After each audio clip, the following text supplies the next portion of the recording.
guys, this is the second personal rant from Once Upon a Time in Wonderland Season 1, Episode 5. And this personal rant is just me talking about what I thought of the episode. And first of all, I thought the episode had its boring moments. There's always moments where a show is really boring. And then there's also moments where a show is super crazy. And that's kind of what this was. It was a mixture of both. And so there were times when I would look on my phone to play games, and then I'd be so interested in what's going on in the show that I'd just forget about my phone, which does not happen a lot. It's my phone. Anyways, we're not talking about my phone. We're talking about a show here. So the episode had started off actually really good, but also boring at the same time. So I would look back from the TV to my phone to the TV to the phone. It was just a mixture of everything basically. And it was Will and Anastasia going into the Wonderland, and we now know where the Red Queen gets her meanness from. It's from her mom, because her mom is mean. So yeah, and I don't like the Red Queen either, so I don't care if she falls off a cliff. Just saying. And then it shows Alice in the Knave of Hearts, but he's still stoned.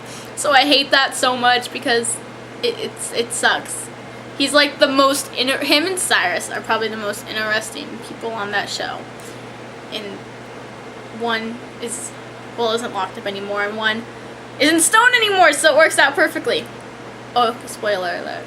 But there would be it at the end anyways. I just forgot to say it in the beginning. Anyways, I like the flashbacks with what happened once the two of them got to Wonderland, and it was kind of intense. It made me feel bad for the Knave of Hearts, because it's like she was like so obsessed with I don't know what you would call it, with royalness, I guess. I can't think of the right word. And she betrays the guy she loves for diamonds. That's such a typical girl thing. Well, not for me, but for other girls, it's a typical girl thing. So I forgot I felt bad for him at that part, because they showed him and it showed like his eyes tearing up. So I was just like, oh, that's sad. And then I went back to my phone. But yeah, I like how we actually got to see how she became like that, and I think that was really interesting. I like it when they do the flashbacks, because it's just so like it gives you more detail into the story, and it helps you understand the people a little bit more than you would if you were watching it with no flashbacks. So that's like super cool. And what else I was gonna say? There is more. Yeah, and then it shows the Red Queen trying to make a deal with Alice, but you kind of know that she's lying. It's easy to tell, but Alice, who is supposedly in love with, I've been doing this a lot, I'm going to try to stop, who is in love with Cyrus, she's going to believe the Red Queen and go with her, which obviously caused some drama. And then she was walking in midair. I was just like, what? And then it went to commercial. And then the show came back after commercial, and she was still walking in midair, and then she fell down. And there was like this little mini Alice. Oh my gosh, that thing creeped me out. That person creeped me out. She walks around and runs, and she's like, Alice. It was really creepy. And then she stomps on the ground and makes the Red Queen fall. I was kind of hoping she would die. Just saying. I have to think. And then I was hoping Alice would kill her with her sword, but she didn't. Instead, she destroyed the beautiful rocks on the ground, which was so rude.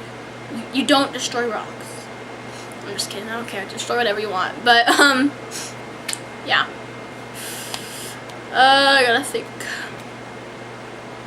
Yeah, and then the Red Queen gets her wish dust, and then she doesn't help Alice find Cyrus, but Alice took some wish dust. So I was like, she's smart. Well, I didn't say that, but I was thinking it. And then she uses her wish dust to find out where Cyrus is being held captive. And now Cyrus is free, and Alice is probably going to go to the Jafar's castle or whatever, and she's going to be looking for Cyrus, and he's not even there. And I think that old guy who was cell buddies, we'll say that, with Cyrus, I think that's Jafar's dad. I could be totally wrong on this. I don't know if I'm wrong or not, but it's a possibility. I think now. I hate thinking. So yeah, and then Cyrus got free, so I was really happy at that part. And then the Red Queen uses her wish dust to turn the Knave of Hearts out of stone. I was so happy. I had like the biggest smile on my face. But now he's kind of by himself. And Alice, she didn't even go back to make sure his coat was still on. So rude. But yeah, I love the way that episode ended. And next week's preview episode, it kind of confused me. So I'm gonna have my blonde moments on that episode. I think I'm gonna actually have to pay attention to it. I don't pay attention to a lot of things, obviously. But yeah, if you guys enjoyed this video, you should press the like button below. And if you're new to the channel, you should subscribe so you can get an update on when I post a new video.